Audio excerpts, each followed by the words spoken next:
Hi, Elle here at elleingles.com. It's kind of windy out here.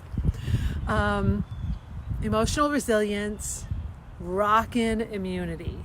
That's what we're going to need no matter what transpires next for all of us.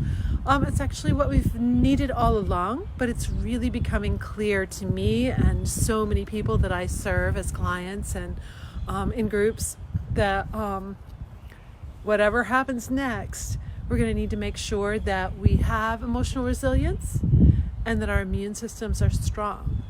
Because there'll always be something new. There'll always be a new challenge. There'll always be something that will require us to have those two things. So I want to give you some tips today to help you out. If you're new to my show, I welcome you here. I see Dale's on. Dale is on a lot. Dan's on. So nice to have you with me. So here are some tips for rockin' immunity and mental resilience.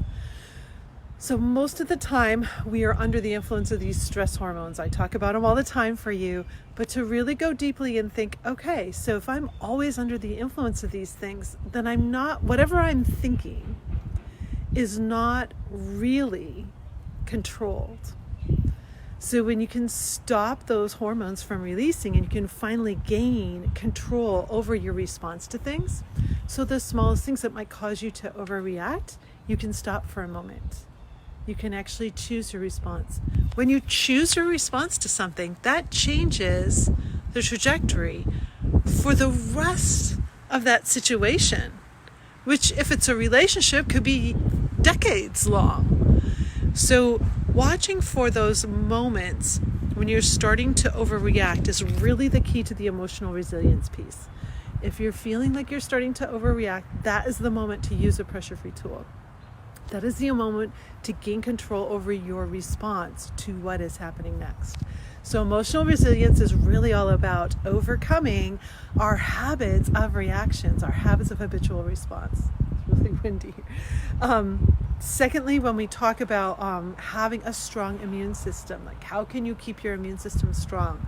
The fastest way, again, is to make sure to not release the first flood of stress hormones. So watch for any time that your body starts to feel a little bit tense. And in that moment, relax your abs. Get your body relaxed so that you don't raise up that heart rate. And then you can take a long, slow breath, whatever other tool you need to employ, so that you don't trigger fight or flight. Your fight or flight your adrenaline will only release from your adrenal glands when your heart rate races up high enough.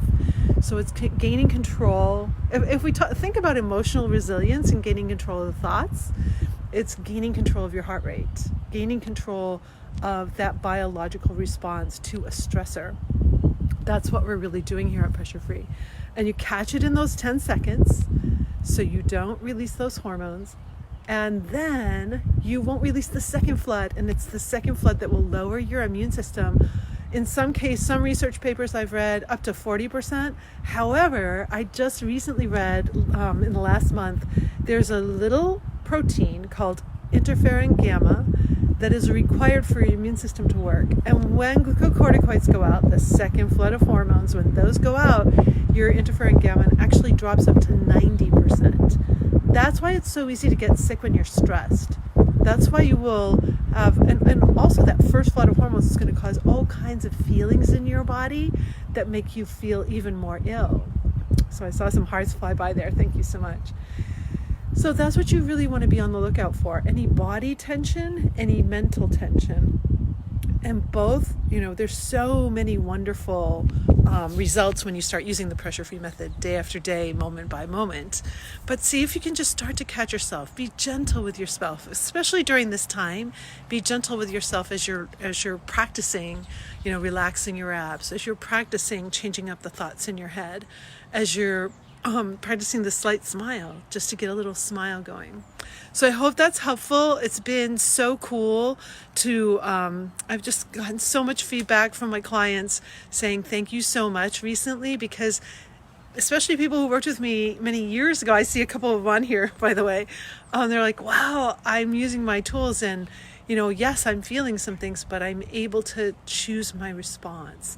And I had a client just the other day say, thank goodness that she had learned this last year, because where would we be now without those tools? So, by the way, I'm trying to gain, because my speaking engagements were canceled, I'm trying to gain any online stages that I can. So if you have a group, a Zoom group that's meeting online, any sort of online stage, a conference that's now going to do things online, and they're looking for speakers or looking for someone to do a little training, I would love to do that for you. So please reach out to me, let me know. Keeping pressure-free alive here. So I wish you all a beautiful pressure-free night. Keep watching for those different stressors. They're different now for a lot of people, and keep using your tools. Have a great one. Bye.